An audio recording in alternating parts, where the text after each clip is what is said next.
अस्सलामुअलैकुम। Express news के programme sports world में आपको खुशामदीद कहेंगे और मैं हूं हिफ्सा इम्तियाज़। और मुख्तलिफ इशूज़ पर बात करने के लिए हमारे साथ हमारे गेस्ट मौजूद होंगे। हमारे एक्सपर्ट्स जाहिद मकसूद साहब हमारे साथ होंगे स्टूडियोज़ में, यूसुफ अंजुम हमारे साथ मौजूद हैं स्टूडियो में, और कराची से हमें ज्वाइन करेंगे सलीम खालिक साहब। तमाम को वेलकम करूँगी और उम्मीद करती हूँ आप लोग खैरियत से होंगे।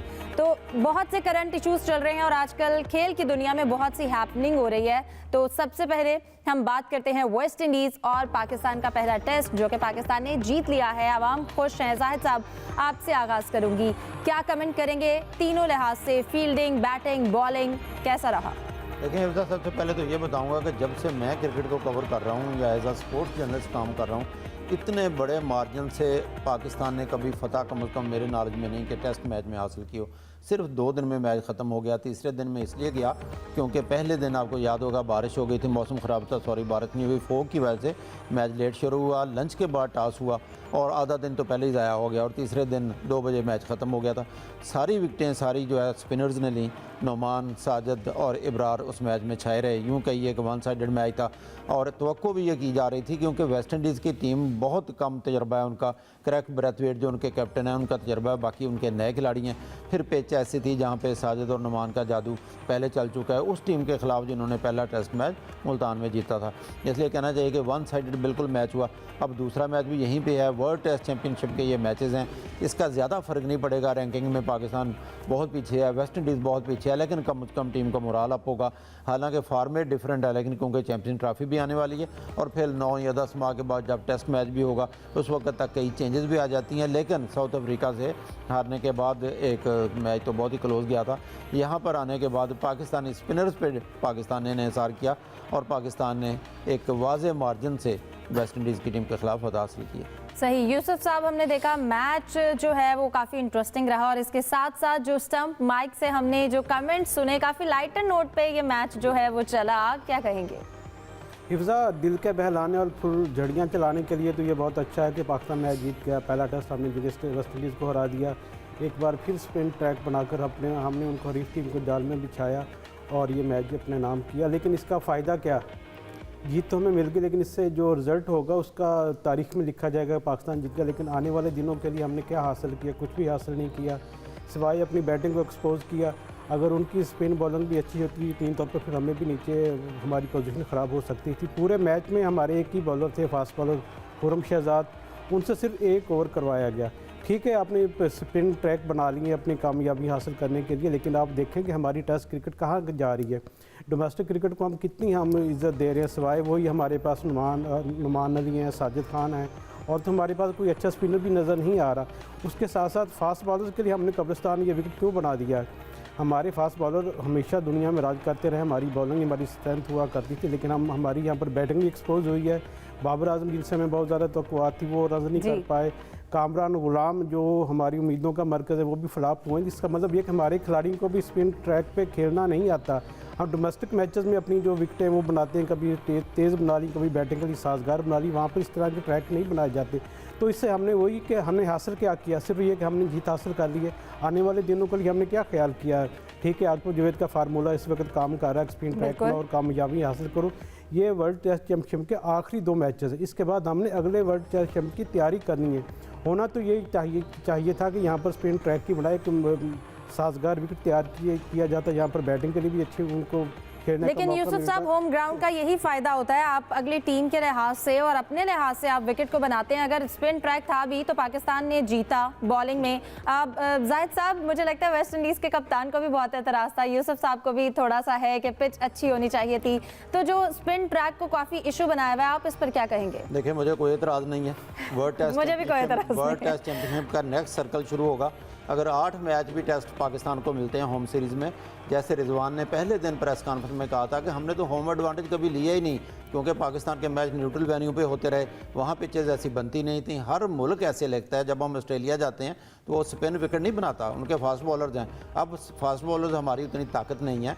मोहम्मद अब्बास नो डाउट, हाँ मुझे सिर्फ इतना है, ये जो टीम थी पाकिस्तान 1 साइडेड जीता है। इब्रार की जगह अगर किसी फास्ट बॉलर को शामिल कर लेते हैं, उनकी प्रैक्टिस भी होती, नए जो बॉलर्स आते हैं उनका हौसला भी होता, क्योंकि हमें पता था साजिद और नुमान पाकिस्तान की जीत में अहम किरदार आकर गए, जैसा उन्होंने किरदार अदा भी किया है। इब्रार ने अच्छी बॉलिंग की है, लेकिन इब्रार ने क्योंकि वाइट बॉल में बहुत अच्छी बॉलिंग की है, लगता है ऐसा था जैसे दुनिया भर में मुख्तलिफ जो बॉलर्स हैं उनको महदूद कर दिया गया है। कोई रेड बॉल तक महदूद है, कोई वाइट बॉल तक महदूद है। तो वाइट बॉल में इब्रार बहुत अच्छी बॉलिंग करते हैं, उनकी जगह फास्ट बॉलर पे शामिल किया जा सकता था। बिल्कुल। सलीम साहब, आप क्या कहेंगे वेस्ट इंडीज़ के साथ जो पहला टेस्ट रहा हमारा और फिर स्पिन ट्रैक की हमने बात की। यूसुफ साहब, हम बात कर रहे थे, जैसा कि मैंने पहले भी आपसे कहा, जो स्टैम्प माइक है हम उसको इससे पहले जो था जिस मकसद के लिए होता था, इस बार जो उसके अंदर गुफ्तगू होती है वो हमने सुनी और मैच में काफ़ी लाइटर नोट में बातें होती रहीं, जो कि एक अच्छा भी है। आपसे इस पर कमेंट लेना चाहूँगी। देखें हिफ्ज़ा, इस तरह की चीज़ें पहले भी होती रही, लेकिन इस बार क्योंकि जो स्टम्प माइक से उनकी आवाज़ ज़्यादा रखी गई है ताकि लोग भी उससे एंटरटेन हो सकें। और जैसा कि जब सिंक्लेयर के बैटिंग के लिए आए तो उस वक्त हमारे जो कप्तान रिजवान, उन्होंने कहा कि वेलकम टू ग्रेवयार्ड, यानी कि ऐसी विकेट जहाँ पर जिसको खुद हमारा कप्तान कब्रिस्तान कह रहा है, तो उस पर उनके लिए खेलना यकीनी तौर पर एक चैलेंज था। उन्होंने उसका मुस्कुराकर जवाब दी। इस तरह की बातें अमूमन देखने को मिलती हैं, लेकिन ये कोई अच्छी बात नहीं है कि वहाँ जो स्टम्प्स की माइक हैं वो आप उसको सुन पाएँ। बहुत सी बातें ऐसी होती हैं ये कीमत अमली शेयर की जाती है वहाँ पर, उस तरह के माइक की मेरे ख्याल में अगर आवाज़ बंद ही रहे तो ज़्यादा अच्छा है। इससे ये होगा कि जो एक वहाँ पर मैच में गर्मा गर्मी होती है वो भी ज़रा नॉर्मल टेम्परेचर होगा उसका और लोगों को भी इतना ज़्यादा बुरा नहीं लगेगा। तो जहाँ तक आवाम महजूज हुए इन कमेंट से, हम अब अगर अपने अगले टॉपिक को टच करते हैं क्योंकि टाइम बहुत कम होता है। जाहिद साहब, मैं आपकी जानिब आना चाहूँगी। अब इंडिया की जानिब से भी टीम का ऐलान कर दिया गया है और आप क्या कहेंगे, क्या शाहीन यहाँ पर भी पीछे ही रहेंगे और यही चीज़ हमें मुनफरिद रखती है बाकी लोगों से? देखिए, पाकिस्तान में क्योंकि ट्राई सीरीज़ हो रही है अफजा, और साउथ अफ्रीका और न्यूजीलैंड के साथ मैचेस हैं। एक साइम अयूब का था कि वो फिट होते हैं या नहीं होते, लगता है ऐसा है कि पीसीबी ने इसलिए ताख़ीर की और इन मैचों में आजमाना चाहते हैं अपने मुख्तलिफ कम्बिनेशन को। फिर शायद क्योंकि इन्होंने नाम तो दे दिए आईसीसी को रूल्स के मुताबिक, जहाँ तक अपने इंडियन स्क्वाड का ऐलान किया है तो वहाँ भी फिटनेस मसाइल दरपेश थे। ख़ास तौर पर हर्षीत राणा को उन्होंने लिया, 15 रुकनी स्क्वाड में नहीं डाला, उनको T20 स्क्वाड में डाल दिया ताकि उनकी प्रैक्टिस रहे। अगर जसप्रीत बुमराह सही तौर पर फिट नहीं होते फिर उनको शामिल किया जा सकता है। 15 रुकनी स्क्वाड इंडिया ने अनाउंस किया, जो रोहित शर्मा तवक्को के मुताबिक उनके कप्तान बरकरार हैं। ये 15 के 15 खिलाड़ी इंग्लैंड के खिलाफ भी खेलेंगे, जैसे पाकिस्तान ने ट्राई सीरीज़ का यहाँ एहतमाम किया साउथ अफ्रीका और न्यूजीलैंड के साथ। इसी तरह से इंग्लैंड की टीम जो है वो इंडिया में पहले 5 T20 खेलेगी, फिर 3 वनडे खेलेगी। 3 वनडे मैच खेलने के बाद इंडिया जो है चैंपियन ट्रॉफी के लिए दुबई में डेरे लगाएगा। पहला मैच बांग्लादेश के साथ है इंडिया का और दूसरा वही जिस पर सबकी नज़रें होती हैं 23 फरवरी को पाकिस्तान के खिलाफ खेलेगा। तो बैलेंस स्क्वाड है इंडिया का दिखाई देता है। उन्होंने स्पिनर्स पे बहुत ज़्यादा इन्हिसार किया है, 4 स्पिनर उसने शामिल किए हैं, 2 विकेट कीपर शामिल किए हैं। हाँ, उनके एक जो है मोहम्मद सिराज को शामिल नहीं किया। इंडियन मीडिया ने काफ़ी तनकीद की है कि वाहिद फास्ट बॉलर हैं जो पिछले जब से खेल रहे हैं कभी अनफिट नहीं हुए। और संजू सैमसन जो उनके बड़ी जारहाना बैट्समैन हैं, जिन्होंने T20 मैचेस में साउथ अफ्रीका के खिलाफ 2 सेंचुरियाँ बनाई थी। ये अलग बात है, 4 मैचों की सीरीज़ में 2 दफ़ा डक भी लिया था। उनकी शायद मिडल ऑर्डर में जगह बनती नहीं थी जिस पॉइंट पे वो खेलते हैं, लेकिन लगता है ऐसा कि इंडियन टीम, जैसे सुनील गावस्कर ने भी कहा है कि इंडियन टीम ने 10 मुसलसल मैच जीते थे वर्ल्ड कप 2023 में और बड़ी मजबूत टीम है। लेकिन सुनील गावस्कर के अल्फाज में जो मुल्क अपने होम ग्राउंड्स में खेलता है उनको फेवरेट में शामिल ना करना ज़्यादती होगी। तो उन्होंने पाकिस्तान को काफ़ी ओवररेट किया है, बल्कि कहना चाहिए उन्होंने कहा फेवरेट टीमों में पाकिस्तान पहले या दूसरे नंबर पर मौजूद है। सही। यूसुफ साहब, आज चक्कर लगा कर आए आप स्टेडियम का? कज़ाफ स्टेडियम का रोज़ाना ही चक्कर लगता है और आज तो आईसीसी के वफ़द ने भी वहाँ पर विज़िट किया, तो वो देखना चाह रहे थे कि क्या ये जो डेडलाइन दी गई है 25 और 27 और 30 की इस वक्त तक काम मुकम्मल हो जाएगी। इसमें जो आईसीसी के क्रिकेट के अफेयर्स के GM हैं वसीम खान वो भी थे, लॉजिस्टिक और दूसरे जो जितने भी इशूज़ हैं साथ मामला आईसीसी के हैं इंतजाम देखने वाले वो लोग वहाँ पर मौजूद थे। उन्होंने पूरा प्लेस ब्लॉक का भी मुआयना किया है और जो पीसीबी के हेडक्वार्टर हैं, जो मेन फ्रंट होगा कज़ाफ स्टेडियम का, जो रोड्स हैं उसका भी उन्होंने देखा है। फ़िलहाल तो वो तसल्ली बख्श लग रहे हैं इंतजाम से, क्योंकि उनको यकीन दहानी करवाई गई है कि जो जवाद अहमद काजी इंफ्रास्ट्रक्चर के डायरेक्टर हैं पीसीबी के, उनकी जानब से कि 30 जनवरी तक हर हाल में ये जो स्टेडियम है ये आईसीसी के लिए तैयार हो जाएगा, उनके हवाले भी कर दिया जाएगा।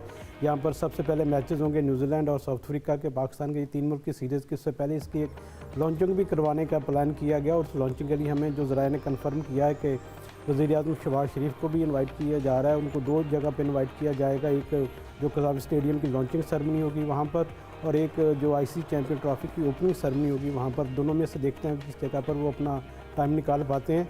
तो बुनियादी तौर पर अच्छी ट्रैक की तरफ जा रहा है पाकिस्तान क्रिकेट बोर्ड, क्योंकि कज़ावी स्टेडियम मेन है। यहाँ पर सबकी नज़रें हैं कि इतना बड़ा स्टेडियम इतने कम वक्त में कैसे तैयार हो सकता है। ख़ासतौर इंडियन मीडिया को तो आग लगी हुई है कि वो किसी तरीके से हमारी पाकिस्तान की मुखालफत करें और इसी चैम्पियन ट्रॉफी के हवाले से रोडे अटकाएँ। तो उनके लिए पैगाम है कि आप तसल्ली रखें, कज़ावी स्टेडियम वक्त पर मुकम्मल होगा और यहाँ पर साय मुल्क की सीरीज़ भी होगी और IC चैम्पियन ट्रॉफी के मैचेस भी यहाँ हम सब देखेंगे। बिल्कुल। अब हम नेशनल स्टेडियम कराची में भी जो है वो ब्रीफिंग दी गई है। मैं पैनल से कहूँगी अगर वो ज़ुबैर नज़ीर के साथ हमारा रब्ता करें, हम उनसे भी जानें कि एक्चुअली वहाँ पर ग्राउंड रियलिटीज़ क्या हैं।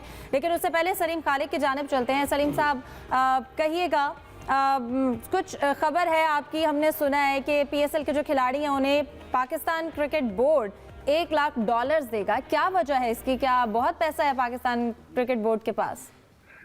नहीं, देखें, ये पिछले साल एक रूल बना था, बल्कि पिछले साल से भी पहले के जब कभी PSL की ब्रॉडकास्टिंग की आमदनी, नेट आमदनी एक खास हद तक पहुंचेगी तो हर साल $5 लाख उसमें से अलग कर दिए जाएंगे और फिर जो मार्की प्लेयर्स हैं यानी सुपरस्टार्स वो आएंगे तो उनके लिए PCB कुछ कंट्रीब्यूट करेगा। क्योंकि हमने देखा कि 2 लाख या 1,70,000 इस तरह का फ्रेंचाइज किसी प्लेयर पे मैक्सिमम खर्च करते थे। तो पिछले साल के 5 लाख जमा थे, 5 लाख इस साल के जमा थे। पिछले साल उस तरह मिले नहीं। अभी जैसे डेविड वार्नर आए या मिचेल और दूसरे जो आए तो उनको 1-1 लाख PCB देगा अपनी तरफ से, बाकी फिर वो फ्रेंचाइज ही देंगी। तो इससे फायदा ये होगा कि फ्रेंचाइज का जो बजट है वो आउट नहीं होगा। जिस तरह पहले वो जितने पैसे दे रही थी प्लेयर को उतने ही देने पड़ेंगे, लेकिन जो अच्छे प्लेयर हैं उतने पैसों में नहीं आते।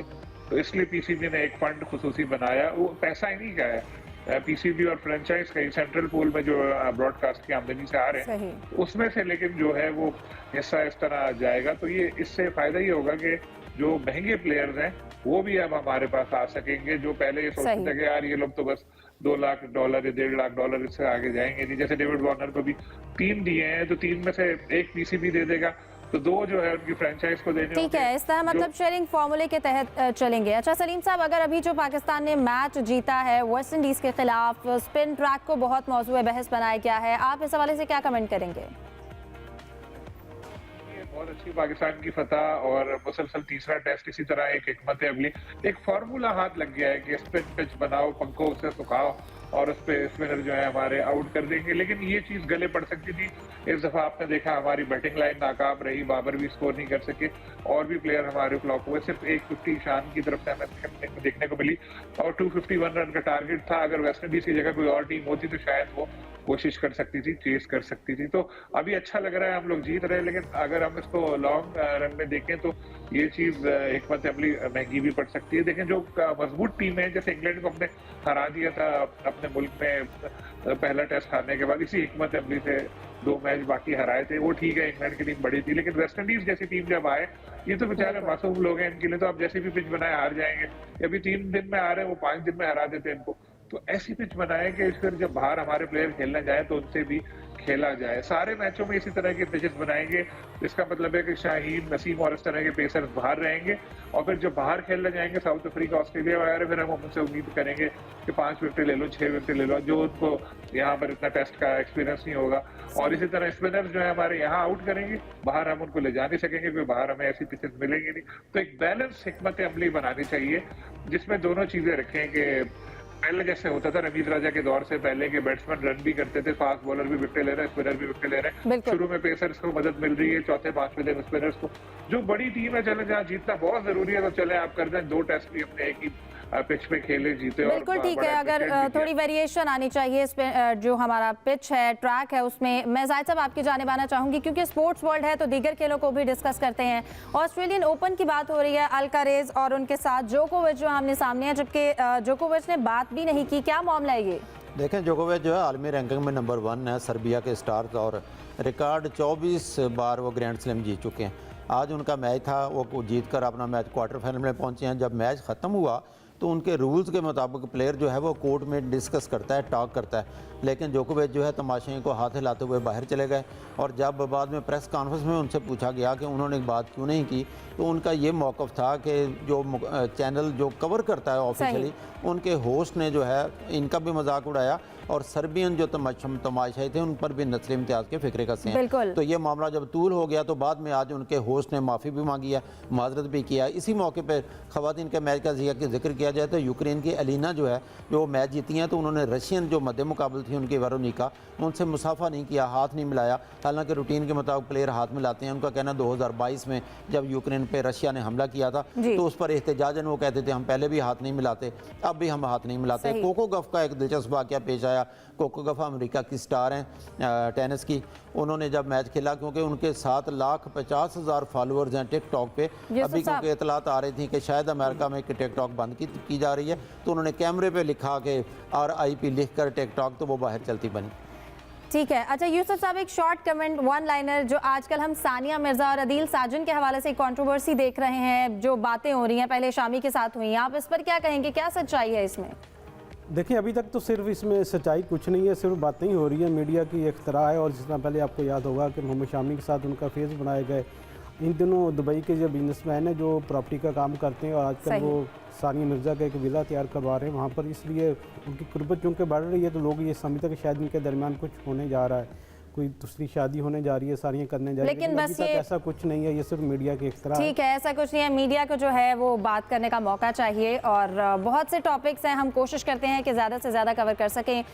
तमाम एक्सपर्ट्स हमारे साथ मौजूद हैं, इनका शुक्रिया। आज के प्रोग्राम से इतना ही, अल्लाह हाफ़िज़।